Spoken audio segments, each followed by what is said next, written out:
Principios de la animación. A ver, son dos estos principios. Habíamos visto esporádicamente tres, después realmente he querido enfocarme en lo que es el anime y estoy segura que estos 12 principios tal vez en futuras materias, como por ejemplo yo en una materia ya del último año, último semestre, ya me estaba dando el tiempo igual para desarrollar los 12 principios de la animación de forma más avanzada y aplicada en realidad, ¿no? Pero nosotros lo vamos a ver para que tengamos ese conocimiento general acerca de los 12 principios de animación. ¿Sí? Los 12 principios de la animación han sido creados por estos señores que los ven por ahí al fondo, que eran animadores en Disney.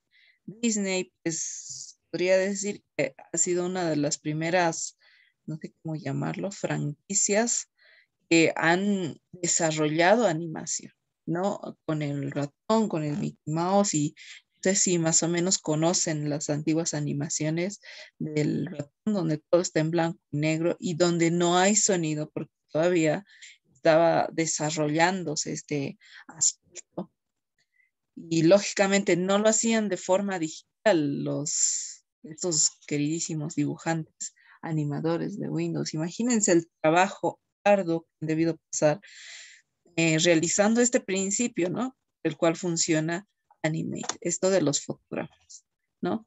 Para ellos, cada uno de estos fotogramas eran pues como plantillas de fotografía y de movimiento. No solo implicaba, pues como nosotros hacemos acá, ponemos en un fotograma de todo, podemos llenarlo hasta con como hemos hecho el anterior, podemos llenarlo con agua, con etcétera, con un sinfín de colores y trabajar tranquilamente con eso.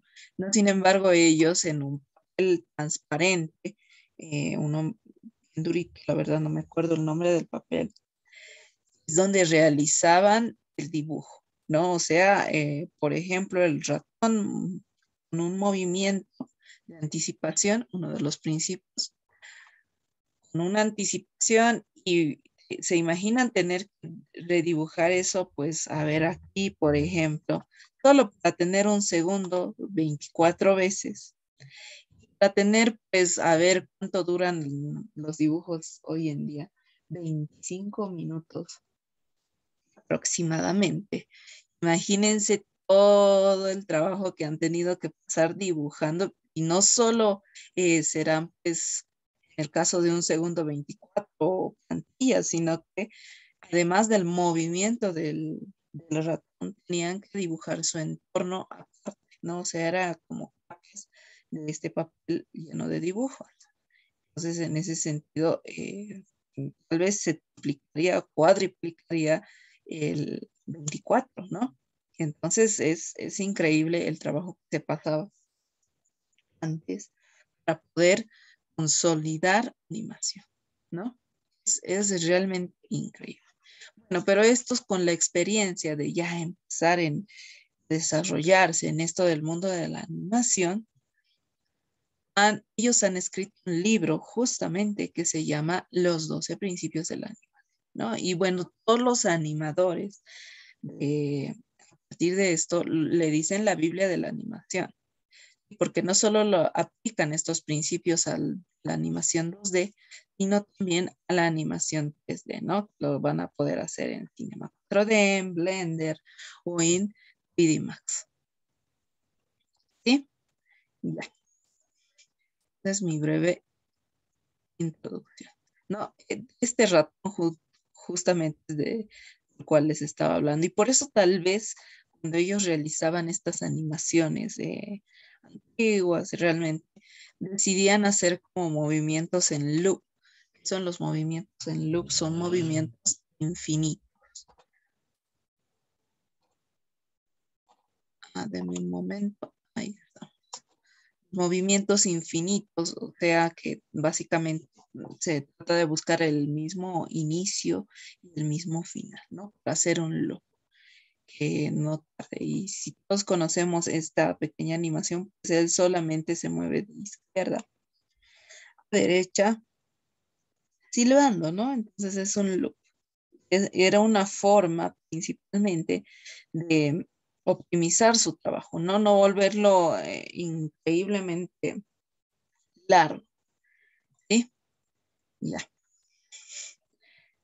Bueno, ahí están los 12 principios han necesitado por crear un lenguaje entre los animadores de Disney, ¿no? Aquí están los animadores, incluso para crear un personaje tenían que hacer primero los bocetos del personaje y no sé si esto, si gustan ya más adelante, cuando estemos en el último módulo, si existe el tiempo necesario, podemos crear un personaje para animarlo, ¿no? Porque para animar un personaje tenemos que crearlo, como acá ven, más o menos, en diferentes posiciones, en diferentes ángulos, en 3/4, de perfil, de frente, mirando hacia arriba, hacia abajo, para poder animar un personaje, ¿no?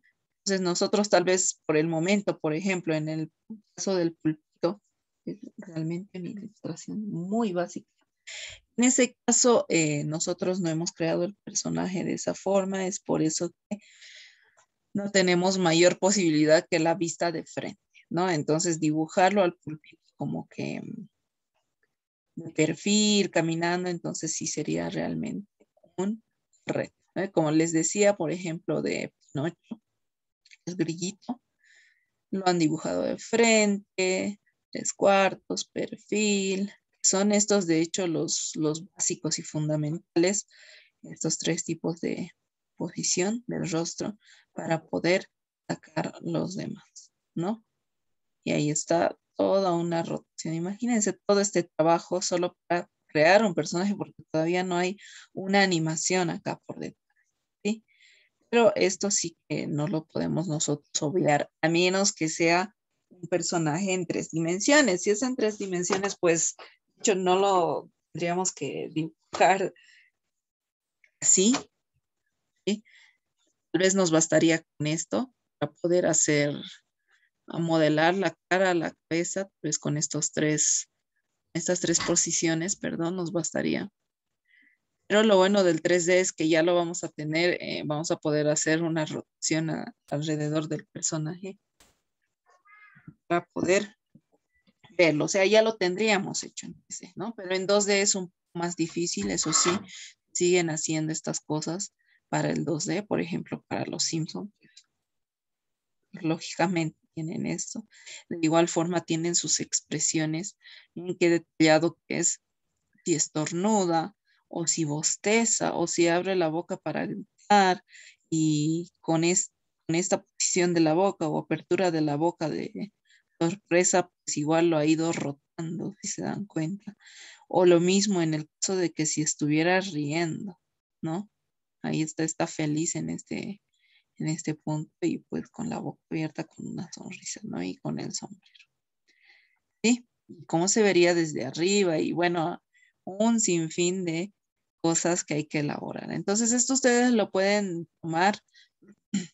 Hay, de hecho, si gustan y si es que les interesa ya este mundo, entonces por esto de los personajes, creación de personajes, pues me pueden preguntar y yo les puedo recomendar algunos textos para lograr dibujo proporcional. Este es dibujo proporcional. Por ejemplo, uno de los textos es de Andrew Loomis. Es antiguo, pero yo diría que es uno de los más fáciles de comprender. Cualquiera podría dibujar con ese texto y lo tengo, si gustan, se los paso, ¿no? Cualquier cosa. Ya, volviendo, entonces, los 12 principios, medida del tiempo en este libro, pues se han ido dibujando con estos, ¿sí? Con estos ejemplos de Disney, cómo es que se han dibujado los 12 principios. Sin embargo, los últimos, ¿cómo se llama? Los últimos años, más actualmente, nos ha ayudado a la creación para entender de estos principios de un animador en 3D. Ha hecho estos principios, los ha animado en base a un cubo para que sean bien concretos, ¿no? En ese sentido tenemos a Isaac Lo, no sé si está bien mi pronunciación, pero él es uno de los animadores que hemos podido o ha podido ayudar a crear esto, ¿no? Lo vamos a ver ya a continuación en cada ejemplo de los 12 principios de la animación. ¿Sí? Ya. Tenemos entonces 12 principios de la animación. Ya habíamos hablado de estos tres, si no me equivoco. Anticipación, estirar y encoger, puesta en escena, son básicamente los más utilizados, ¿no? Y que los hemos ido utilizando en nuestras animaciones, aunque sea un poquito, ¿no? Eso de la anticipación, pues siempre la tenemos. ¿Se acuerdan del brazo mecánico? Pues lo mismo.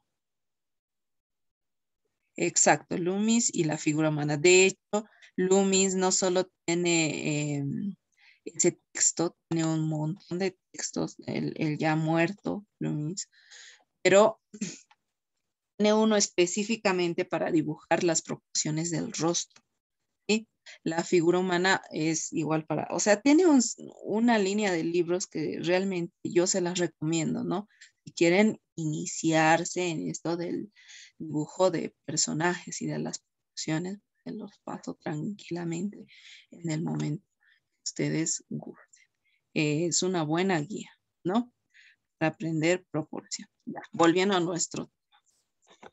Y tiene más textos, igual se los puedo pasar en enlaces si es que les interesa. Lo bueno es que estos textos, bueno, la mayoría, no digo todos, están en libres, o sea, son libres de descarga, no les van a cobrar por estos textos, porque él es un dibujante, o sea, ya muerto, no es reciente, no son recientes estos textos, la verdad es que no me acuerdo ahorita los años, serán por los 80, más o menos, por ahí, si no me equivoco. Y pues, como él ya ha muerto, ya están libres, ¿no? Ya son de conocimiento de todo el mundo. Sí, es un maestro, exactamente, concuerdo con. Si les interesa, entonces, pues, me lo hacen saber, yo les puedo pasar algún tipo de material. Bueno, vamos a continuar. Exactamente, ya. Yo sigo hablando de Luis, es que me agrada bastante el libro. Sí, es bien didáctica, como les decía, si son iniciantes en el dibujo y quieren aprender, pues eh, su forma de enseñarte a dibujar, como lo dice el compañero, es muy, muy didáctica. Sí, no es algo que te esté hablando con unas terminologías extrañas o muy técnicas de dibujo, sino más bien que incluso lo toma con humor, podría decirlo yo. Vamos a los principios de la animación. Vamos a estirar y encoger. Ya lo habíamos hablado, como les digo, este animador ya más reciente, ya no dentro de los creadores del libro de los 12 principios de la animación, se ha dado el trabajo de realizar estas animaciones en 3D, 3 dimensiones, ¿no? Y si se dan cuenta, este cubito pues tiene 3 dimensiones y de hecho yo diría que son los ejemplos más simples, más concretos y más fáciles de entender en cuanto a los 12 principios de la animación. Entonces vamos a tener, perdón, estirar y encoger, ¿no? En el ejemplo más sencillo, es estirar y encoger, se está aplicando a un objeto, ¿no? Que con este estirar y encoger nos da la impresión de que este cubo es un poco elástico o es gelatinoso, tal vez más elástico, ¿verdad? Como una poligoma, diría yo. ¿No? Y eso es porque en el momento de la caída hay un estiramiento, o sea que está siendo afectado por la gravedad. ¿Sí? Ahora, si estuviéramos dibujando el mismo cubo en el espacio, pues la lógica cambiaría totalmente, ¿no? Pero como comúnmente hacemos nuestros dibujos en la Tierra, la lógica es esa, ¿no? Estirar. Ahora, ¿a qué se refiere encoger?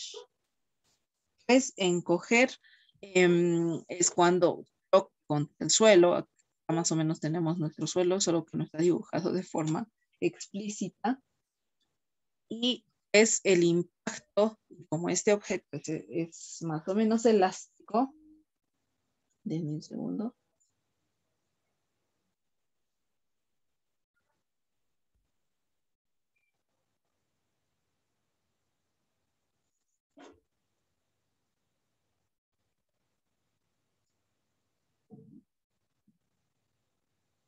Ya continuando.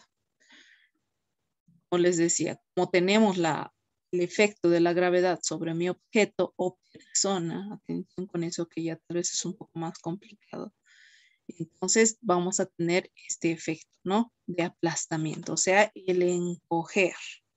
Porque cuando tenemos un impacto, y si es de altas alturas, pues en una persona ocurre otra cosa, algo más violento, ¿verdad? Pero cuando tenemos un objeto, pues se encoge por el impacto y por la gravedad, por su elasticidad. Entonces, hay cosas bien importantes que tenemos que tener en consideración a la hora de aplicar este principio. Me refiero a primero el entorno. Por ejemplo, si va a caer sobre el agua, lógicamente no habría un encoger, ¿no? O bueno, se reduciría un poco por la densidad del agua, ¿verdad? En cambio, si fuera una persona, pues lógicamente la persona no es elástico. Bueno, nosotros no somos elásticos. Entonces, hay otro tipo de estirar y encoger en la persona. Para más o menos sacar esto en animación, este principio, aplicarlo a diferentes contextos de personajes, sea de animaciones, de entornos, etcétera. Tenemos que analizar nosotros la naturaleza, ¿no? Tomar videos de referencia. Por ejemplo, si yo estoy animando una persona, pues sencillamente tengo que buscar personas saltando, ¿no? Si están saltando la cuerda, imagínense, estamos haciendo una animación de niños que saltan la cuerda, no sé. Lógicamente, al saltar, si hay un estirar, encoger en el empine del pie, o sea, si lo piensan en este momento, cuando ustedes mismos alguna vez habrán saltado la cuerda, lo mismo, tenemos, bueno, el principio de la anticipación y después tenemos el estirar del pie, el empine de nuestros pies se van abajo y el encoger del pie cuando chocan, ¿no? Y como estamos saltando la cuerda y es un salto bien cortito, el encoger en las rodillas es realmente suave, ¿no? No es algo bien exagerado. Pero eso cambiaría si la distancia fuera en cambio desde como un parkourista más bien. Imagínense que el joven o la muchacha que hace parkour, estamos animando personajes así. Entonces, al momento de hacer su encoger, voy a tener de hecho un movimiento más exagerado en todo el cuerpo, ¿no? Y lo mismo de estirar, es muy diferente a saltar la cuerda. Entonces tengo que analizar referencias para poder aplicar este principio. No es sencillamente estiro la cantidad que me plazca y encojo la cantidad que me plazca. No es sencillamente eso, sino más bien que de hecho igual no les imagínense que al salto de las niñas les pusieran las posiciones del parkour, sería muy chistoso, ¿no? Como si quisiéramos saltar, pero solo llegaríamos un poco hacia arriba, se vería graciosísimo, ¿no? Y bueno, lo mismo va a pasar con los objetos. Imagínense que yo estoy dibujando un bloque de concreto, entonces no va a haber mucho estiramiento. Si se dan cuenta, el concreto no es flexible si fuera este cubo hecho de concreto. Entonces, por ende, como no es flexible el concreto, ¿qué pasaría cuando llegue al suelo? Pues podría romperse si está lanzado de ¿cómo se llama? Una distancia más alta, ¿no? Pero si no se va a romper, o sea, no es una distancia alta, pues debería de caer de seco, ¿no? Quedarse ahí y bueno, es otra situación muy diferente. ¿Sí? Y así sucesivamente es que cuando estén aplicando esto, tenemos que tener en consideración cómo es que se va a aplicar. Ahora imagínense que esté chocando no contra un suelo sólido, sino más bien, un ejemplo, contra una cama, lo que debería de pasar, ¿no? La cama lógicamente debería de hundirse solamente un poquito. Ahora, si fuera una cama elástica, pues debería de hundirse más, ¿no? Dependiendo del peso del cubo. Entonces, hay un sinfín de consideraciones y solamente ya estamos en el primer principio, ¿no? Entonces, eso ya lo dejo al criterio de ustedes, porque yo ya les voy a ir viendo animaciones ya más complejas, ¿no? Como la del que hemos hecho el anterior la anterior clase, perdón. Y bueno, la del pulpito tenía animaciones, principios más sencillos porque estamos en el agua también, ¿no? Ya, vamos al siguiente principio. La anticipación, ya la habíamos visto, ¿no? El principio de la anticipación, pues el objeto, persona, personaje, etcétera, siempre hacen una anticipación antes de realizar un movimiento. O sea, como que